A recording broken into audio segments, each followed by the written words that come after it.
I'm so excited to be here. Um, Before you get started, I decided while we were dancing, Yeah.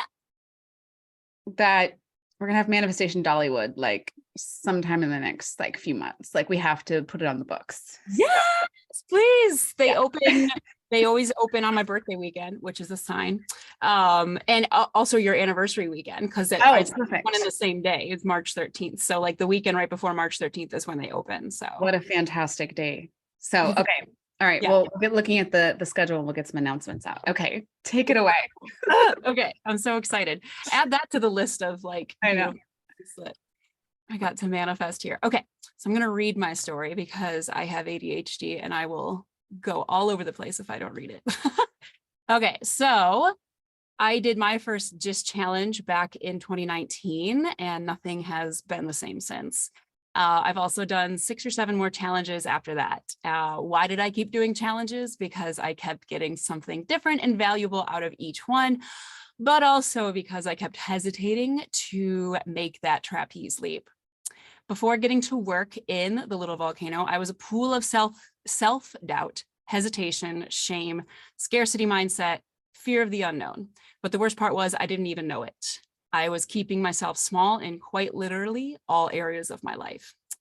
In my first ever GYST, I got the opportunity to hop into a call with Kit, and I was terrified. Even though I am often told that I am very intimidating, you're welcome if that's you. I am also very easily intimidated, or have been, not so much anymore, I would say. Definitely not anymore. Kit, this handsome, successful, no nonsense, bullshit blasting wrecking ball king, was face to face with me, ready to call me out on my limiting beliefs. I don't remember everything about that call. I just remember I was really nervous, and I knew that my sphincter was puckered and I was in the hot seat. About pinched a hole in my seat.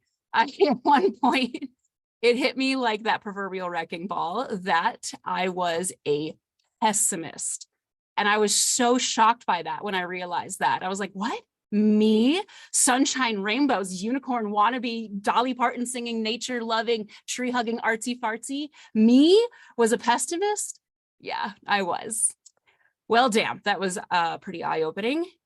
I even said it out loud in our call with Kit. I said, wow, I'm a pessimist. And Kit immediate response was, yeah, you really are. Okay, Mr. Can confirm, I hear you. So that was a gut punchy awakening. But I did trust the process, or let me clarify that. Did I trust the process in that moment and trust my niggle and jump into a program? Then, I did not.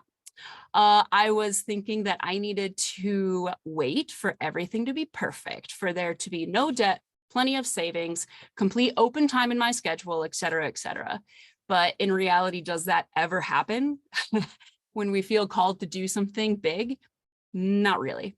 I waited to finally jump into a program for another 1.5 years until the cost of BizCraft foundations had almost doubled. Cool. I see you shaking your head at me, God. I got it. That was a cosmic bitch slap for me, for sure. That combined with my stagnant life. Sometimes the cosmic bitch slap, or CBS as we like to call it, is sneaky that way. It doesn't come out as a full-on slap. It's more like, oh, look how kind of boring and stagnant your life has gotten. The last thing I ever wanted in life was a stagnant one. And it had snuck up on me, and I'd wasted over a decade being exactly that, stagnant. Righto. So fast forward to that decision, spring Magma 2021. This was my first Magma, albeit a virtual one. It was no less life-changing, even though it was virtual. I had always wanted to do a Magma, and I was freaking pumped. I kind of knew what I was getting into, even though I had never done one, because remember, I was lurking around the volcano for about 1.5 years, doing $30 challenges after $30 challenges. So before Magma had even started, this is a side note, I had made the quiet commitment to myself that I was going to walk in and quit my very toxic and very sexual assaulty job the following Monday after Magma. I had taken the whole week off for Magma.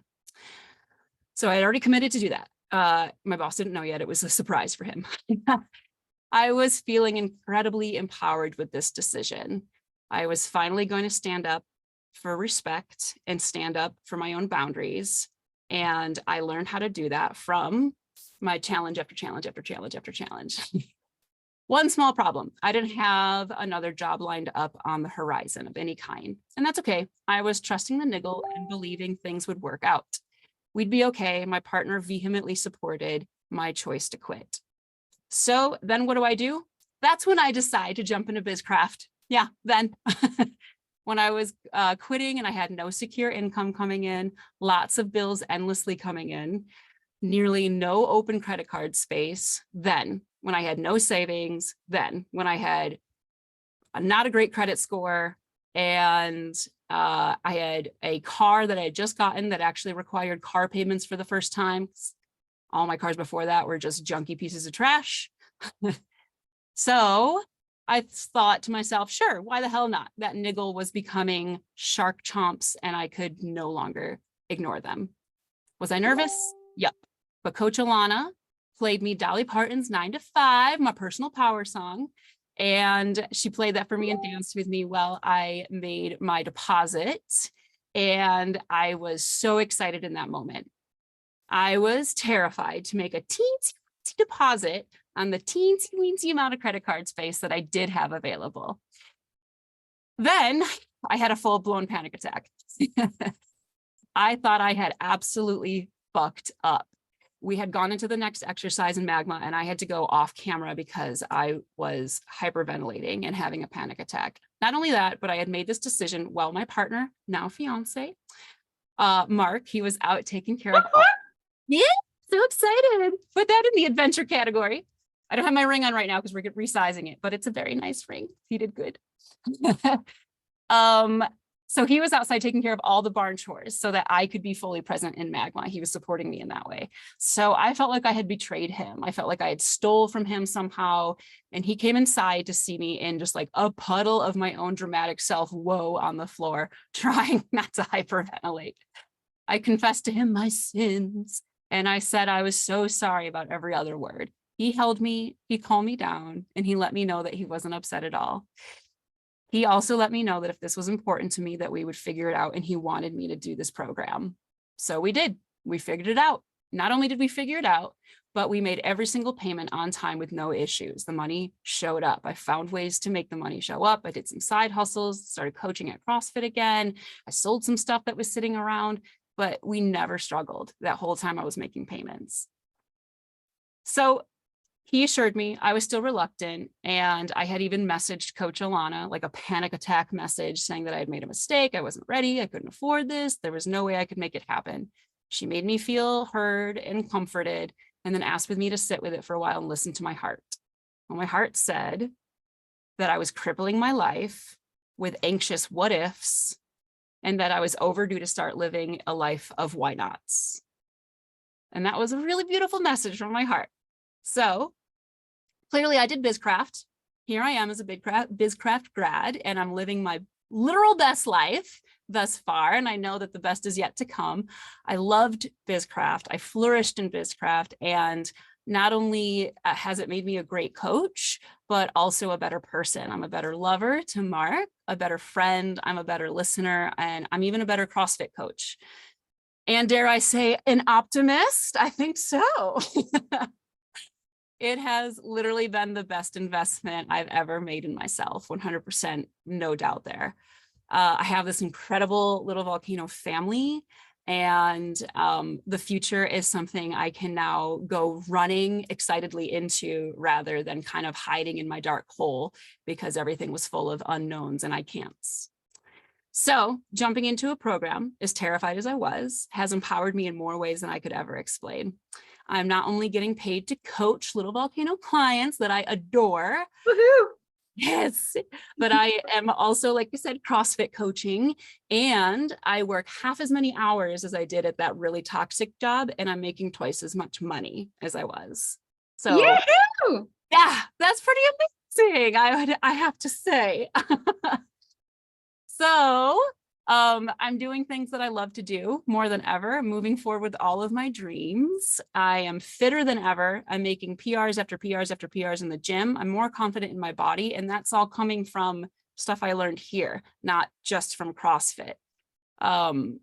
I am just happier than ever, thicker than ever in a good way, and truly more optimistic than ever. So this all started cascading into my life after just trusting that niggle and jumping in. And then I know this was a long one, but can I share some of my like adventure updates with you? Please do. Yeah. So one of the biggest things that I was really, really missing in my life was like adventure and travel. And I have always had massive wanderlust. And I, like I said, was stagnant. And that was really, really feeding into my depression. So since I did BizCraft, let me scan down to my notes. I'm just going to skip ahead a little bit. Since I've graduated from BizCraft, I manifested a trip to Texas to run a 48-hour trail race with Tracy Beebe, one of my bestie volcano soul sisters that I've made in this program.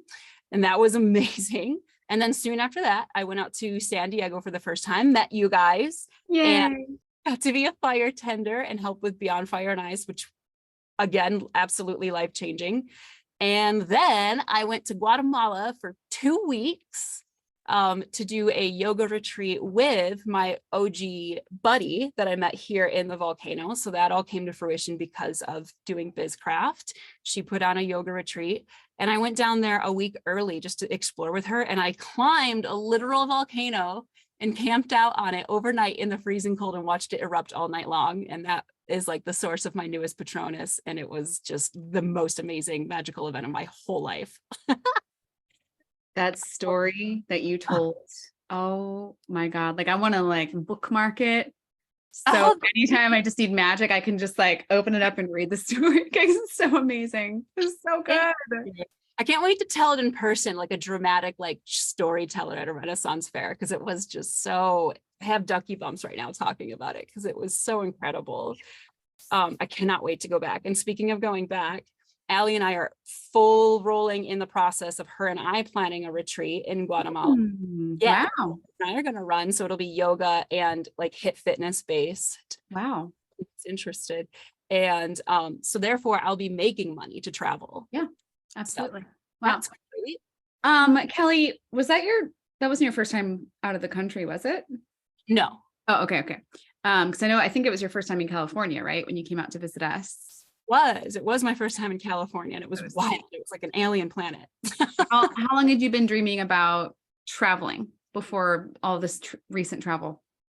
I mean, literally my whole life. I have just been obsessed with other cultures and seeing wildlife and geography in other places in my whole entire life. And I have always known I wanted to travel nonstop and meet people and see places and do things like climb volcanoes and go paddleboarding on Lake Atitlan at sunrise and just and it's just been like one thing after another has been coming in. Like there's so much more coming up even this next year, including getting married. I'm excited. We're going to have a Halloween spooky wedding, and therefore we're going to go to Oaxaca, Mexico after an experience Dia de los Muertos in person for our honeymoon. Oh my God. Yeah. So it's been freaking wild. That was long-winded. Thanks for bearing with me, but like there's so much more that I didn't even put in there that's been happening. Yeah. But I mean, outside of like making more money and loving being a coach in this way, and being more secure in myself, just the other little things like, I've been a fitness coach for 14 years and it took going through BizCraft to be the most confident in my body that I've ever been. Wow. And yeah. Wow. That's wild. Incredible. Yeah. So where would you say are your biggest strengths as a coach? If people are watching right now and they're like, I want to coach with Coach Kelly, like what would they get out of coaching with you specifically? Well, I do offer like kind of that bonus fitness knowledge. If anyone has fitness. She's going to be my fitness coach starting on Monday. Woo! Oh, yeah. I'm so excited about that. I'm going to get jacked. It's going to be great. Right. Being muscular is really fun, y'all. It's really fun. So I do offer that as a side bonus. I would say I'm also very spiritually open. I'm Christian myself, but love to hear about and talk about all kinds of religions and spiritualities. And I definitely coach from a place of deep intuition.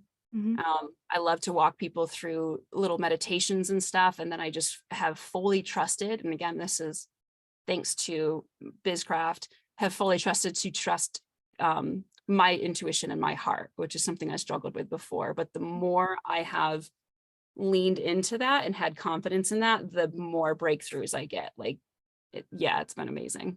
Yeah. Cool. Kelly, thank you so much for coming on and sharing your story. I love all the updates. They're so exciting. I love seeing them unfold. More to come. Right, so, Halloween wedding in Asheville? Yes. Great. Because Kit's little sister's getting married like I think a couple weeks after that in Oregon. So we got to make sure we get all our plane tickets. Yeah. It's Halloween weekend, so it's the 28th. So okay. Keep an eye on your clocks. Yeah. Okay. Good to know. All right. Yeah. Thank you, Kelly. I love you. Thank you. I love you so much. Oh, all right.